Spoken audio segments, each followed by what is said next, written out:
Hello everyone, good morning all of you. मैं शिवम चौधरी आप लोगों का हार्दिक स्वागत करता हूं। हम लोग देख रहे हैं यूनिट 2 लेक्चर 1।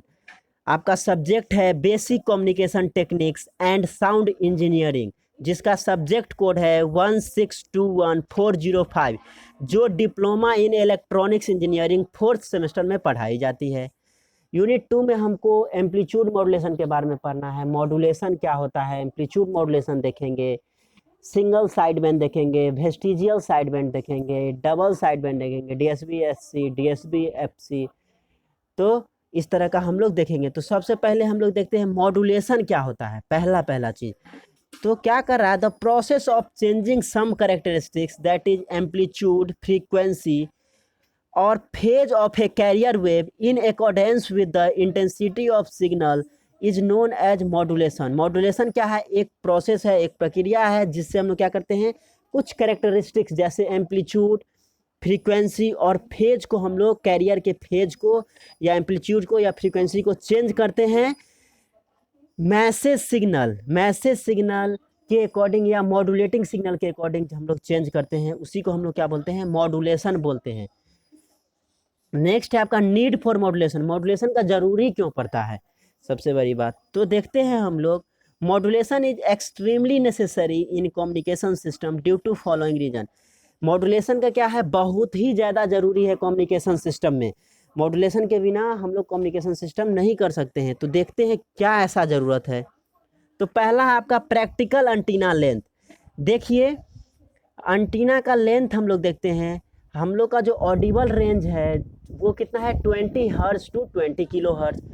हम लोग जानते हैं लेमडा इक्वल टू क्या होता है, C/F होता है। अगर हम लोग एफ का वैल्यू 20 किलो हर्ट्ज रखते हैं, जो कि मैक्सिमम वैल्यू है, हम लोग रखते हैं, तो फिर देखिए लेमडा इक्वल टू कितना हो गया, 3 × 10⁸ मीटर पर सेकेंड बटे 20, और किलो हर्ज में तो ×10⁻³ हर्ज में हो जाएगा। तो अब इसको सॉल्व कीजिए तो क्या आ जाएगा, 3 × 10⁵ यहाँ 10⁻³ है, यहाँ 10⁻8 है, तो यहाँ क्या बचेगा 10⁻5। अब देखिए यहाँ से हम लोग 10⁻2 निकाल लेंगे तो यहाँ 300 हो जाएगा, ये 10⁻3 हो गया बट्टा 20। तो 20 को 300 से काटे तो कितना 15 आएगा, तो 15 और ये 10⁻3 मतलब 1000, तो 15,000 मीटर। अब देखिए जब हम लोग फ्रीक्वेंसी 20 किलो हर्ज रखे, जो कि मैक्सिमम ऑडिबल फ्रीक्वेंसी है, तो मेरा एंटीना का जो लेंथ आया वो 15,000 मीटर आया। क्या ये प्रैक्टिकली हो सकता है 15,000 मीटर का एंटीना? नहीं, प्रैक्टिकली ये नहीं हो सकता है। तो हम लोग प्रैक्टिकली एंटीना के लेंथ को रिड्यूस करने के लिए क्या करेंगे, मॉड्यूलेशन करेंगे, फ्रीक्वेंसी को बढ़ाएंगे, इंक्रीज करेंगे। तो मॉड्यूलेशन से ही हम लोग फ्रीक्वेंसी को बढ़ाते हैं। अब देखिए, if F is equal to 1000 kilo hertz, अब हम लोग 1000 किलो हर्ज रखते हैं, यहाँ 20 किलो हर्ज था, अब हम लोग 1000 किलो हर्ज कर लिए मॉड्यूलेशन करने के बाद। तो आपका लेमडा कितना आया, C/F हो जाएगा, तो 3 × 10⁸ बट्टे 1000 × 10⁻3। तो 1000 का मतलब 10⁻3 इंटू 10⁻3 10⁻6 हो गया। तो यहाँ पे देखिए कितना 3 × 10⁻2 बचेगा, तो कितना आ गया 300 मीटर। ये देखिए 300 मीटर का एंटीना क्या है, प्रैक्टिकली आपको होगा, प्रैक्टिकली स्टेबल है। 300 मीटर का एंटीना होता है, लेकिन 15,000 मीटर का एंटीना आप किसी ग्राउंड पे खड़ा कीजिएगा तो वो प्रैक्टिकली संभव नहीं है।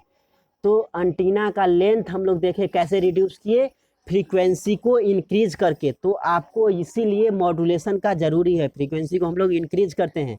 हम लोग ऑडिबल फ्रीक्वेंसी पे उसका लेंथ को नहीं रख सकते हैं। नेक्स्ट है आपका ऑपरेटिंग रेंज। एंटीना का मॉड्यूलेशन का जरूरी और कहा पड़ता है ऑपरेटिंग रेंज को मेंटेन करने के लिए।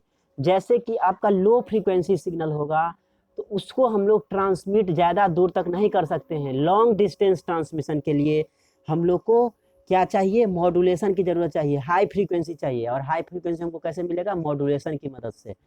तो हम लोग क्या करते हैं, ऑपरेटिंग रेंज रखने के लिए हम लोग यूज़ करते हैं। नेक्स्ट है आपका wireless communication. Wireless communication means आपको विदाउट कोई कम्युनिकेशन के, विदाउट कोई वायर के आपको कम्युनिकेशन करना है। तो वहाँ पे क्या चाहिए, हाई फ्रीक्वेंसी चाहिए। आपको एनर्जी को ट्रांसमिट करने के लिए हाई फ्रीक्वेंसी चाहिए। लो फ्रीक्वेंसी पे हम लोग ज़्यादा दूर ट्रांसमिट नहीं कर सकते हैं, तो वहाँ पे फिर हाई फ्रीक्वेंसी चाहिए। और हाई फ्रीक्वेंसी चाहिए तो हम लोग को क्या चाहिए, मॉड्यूलेशन की ज़रूरत पड़ेगी। तो हम लोग वायरलेस कम्युनिकेशन में ऑपरेटिंग रेंज और एंटीना साइज को रिड्यूस करने के लिए हम लोग मॉड्यूलेशन का यूज करते हैं। नेक्स्ट है आपका टाइप्स ऑफ मॉड्यूलेशन। मॉड्यूलेशन कितने टाइप का होता है? तो there are 3 basic types of modulation. 3 basic type का मॉड्यूलेशन होता है। कौन कौन होता है? पहला है आपका एम्पलीट्यूड मॉड्यूलेशन, दूसरा है फ्रीक्वेंसी मॉड्यूलेशन और तीसरा है फेज मॉड्यूलेशन। तो एम्पलीट्यूड मॉड्यूलेशन क्या होता है? When the amplitude of high frequency carrier wave is changed in accordance with the intensity of signal, it is called amplitude modulation। जब amplitude of high frequency carrier wave जो उसका frequency क्या होता है? High होता है, और मॉड्यूलेटिंग फ्रीक्वेंसी या मैसेज सिग्नल का जो है आपका मॉड्यूलेटिंग सिग्नल या मैसेज सिग्नल जो है उसका फ्रीक्वेंसी क्या होता है? लो होता है। तो जब आपका कैरियर का हाई फ्रीक्वेंसी कैरियर जो है उसका एम्पलीट्यूड आपका वेरी करता है, चेंज करता है मैसेज सिग्नल के अकॉर्डिंग, तो हम उसको क्या बोलते हैं? Amplitude modulation. वही जब आपका फ्रीक्वेंसी वेरी करेगा, कैरियर का फ्रीक्वेंसी वेरी करेगा मैसेज सिग्नल के अकॉर्डिंग, तो उसको हम लोग फ्रीक्वेंसी मॉड्यूलेशन बोलेंगे। फ्रीक्वेंसी मीन्स फ्रीक्वेंसी वेरी करेगा, और एम्पलीट्यूड मॉड्यूलेशन में एम्पलीट्यूड वेरी करेगा। तो ये आपका एम्पलीट्यूड मॉड्यूलेशन का डिफिनेशन हो गया। ये देखिए आपका मैसेज सिग्नल है, जो क्या है? इसका फ्रीक्वेंसी क्या होता है? लो होता है मैसेज सिग्नल का। ये आपका कैरियर फ्रीक्वेंसी है, कैरियर है जिसका देखिए फ्रीक्वेंसी क्या है? हाई है। ये आपका ज़्यादा नज़दीक जो दिख रहा है इसका मतलब है इसका फ्रीक्वेंसी हाई है। और मैसेज सिग्नल का फ्रीक्वेंसी क्या होता है? मैसेज सिग्नल को हम लोग मॉड्यूलेटिंग सिग्नल भी बोलते हैं, और मॉड्यूलेशन के बाद जो हमको सिग्नल मिलता है उसको हम लोग मॉड्यूलेटेड सिग्नल बोलते हैं। तो मैसेज सिग्नल या मॉड्यूलेटिंग सिग्नल बोलेंगे। ये आपका कैरियर सिग्नल हो गया जिसका फ्रीक्वेंसी हाई होगा। अब क्या है? मॉड्यूलेशन करने के, दोनों को मॉड्यूलेशन करने के बाद जो हमको एएम वेव मिलता है वो आपको कुछ इस तरह का वेव मिलेगा। तो ये आपका एम्पलीट्यूड मॉड्यूलेशन कैसे होता है इस चीज़ को देखिए।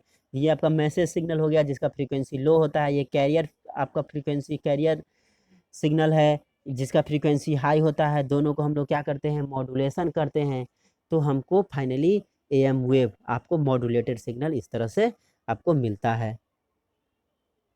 नेक्स्ट है आपका मॉड्यूलेशन फैक्टर, जिसको हम लोग स्मॉल एम से डिनोट करते हैं, या मॉड्यूलेशन इंडेक्स इसको बोलते हैं, म्यू से भी हम लोग डिनोट करते हैं। तो मॉड्यूलेशन फैक्टर क्या होता है? The ratio of change of amplitude of carrier wave to the amplitude of normal carrier wave is called modulation factor. Modulation factor क्या है? आपका रेशियो है एम्पलीट्यूड ऑफ कैरियर वेव का to the amplitude of normal carrier wave. Means modulation factor को हम लोग small M से denote करते हैं। Amplitude change of carrier wave का जो एम्पलीट्यूड चेंज करता है वो, but normal career amplitude unmodulated जो पहले से कैरियर है उसका और जो कैरियर में चेंज आया है उसका, दोनों का जो रेशियो होता है उसी को हम लोग मॉड्यूलेशन फैक्टर बोलते हैं, जिसको स्मॉल एम से हम लोग डिनोट करते हैं। Thank you.